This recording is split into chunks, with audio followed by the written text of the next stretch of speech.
Cyrenaica, like Carthage, was an African region, and the inhabitants of this region were native Africans, who the Greeks referred to as Cyrenian or Libyan. Cyrenaica stretches across the coast of northwest Africa. It was known as Pentapolis in antiquity, a reference to the 5 main cities that formed the Greek colonies. Built on a lush plateau of the Green Mountains, in what is present-day Libya, a colony of Greek settlers formed the city of Cyrene in 630 BCE. So the Greeks colonized the African region of Cyrenaica in 631 BC. So the Greeks called the entire region of what we now call North Africa, Libya.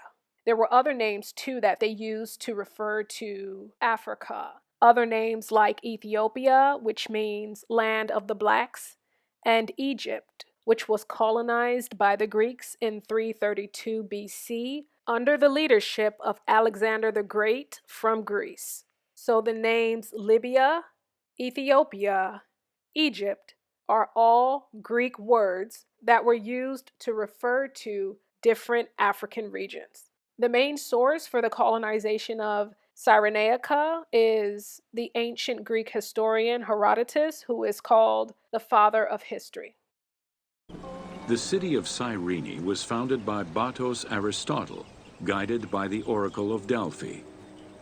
Overcrowded and suffering from drought, Battus's home island of Thera could not sustain its citizens. Battus consulted the oracle, who told them to journey to the North African coast in search of arable land. A series of kings reigned over the city in the first 2 centuries. However, rebellion eventually ended the monarchy, and henceforth the city was governed by the aristocracy. The struggle to survive is what drove the Greeks to colonize different regions around the Mediterranean Basin in the 7th century BC. Now, this included the African region of Cyrenaica, or Cyrene, which is in modern eastern Libya. The Oracle of Delphi directed a small group of colonists from the island of Thera in Greece to the African city of Cyrene. This group was sent under the leadership of Battus and guided by friendly Africans from the region to this specific site. Now, since it was a small group of Greek immigrants, looking to settle somewhere in Africa, the indigenous Africans welcomed them with open arms. Herodotus tells us that the name Battus means king in the African-Libyan language. Now, this goes to show that initially there was peaceful relations between the Greeks and their African neighbors. When the city of Cyrene started to prosper and become very wealthy, it attracted more and more Greek immigrants from all over Greece. This did not sit too well with the indigenous Africans of Cyrene. Okay, so it did create dissension amongst the people, and this led to indigenous revolts against the Greek colonizers. Now, there was also internal conflict within the king's household. Archelaus II, the son of Battus II the Fortunate, he and his brother were in disagreement, and this led to them moving to another African city called Barcean. And this happened with the help of some of the Africans from Cyrene, whom they asked guidance from. Okay? So Archelaus II was later killed, or assassinated actually, by his brother Learchus. Then the widow of Archelaus II took revenge and killed Learchus. So the throne was restored to the son of Archelaus II, who was called Battus III. With Herodotus in his description of Africa, he tells us that the Africans were the natives of the land. The Africans whom he referred to as Ethiopians, Libyans. This included the Mauritians and other groups, right? All African people groups. Then he said that the Phoenicians and the Greeks were immigrants.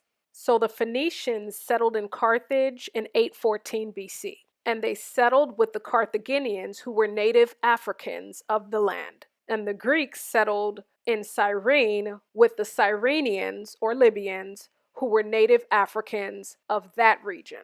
So you get it now.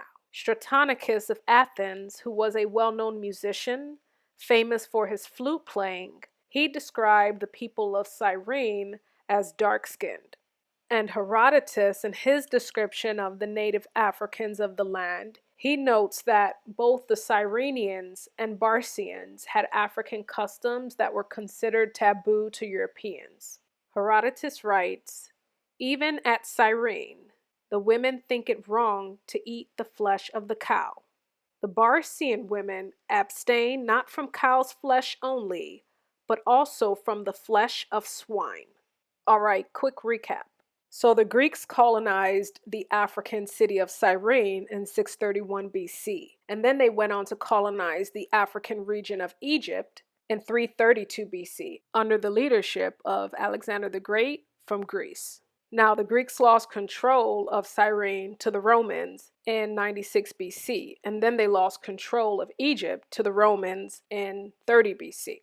So eventually the African city of Cyrene and the African region of Egypt came under Roman rule. And this leads us to the story of the African man named Simon of Cyrene who helped Jesus carry the cross to Calvary. Simon of Cyrene is the same person as Simeon that was called Niger in Acts 13:1.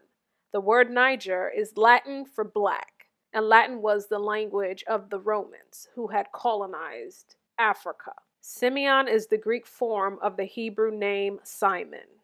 Now, after meeting Jesus, Simon traveled to Antioch in Syria to help start the church there. Alexander, Rufus, and their mother, Simon's wife, were with him.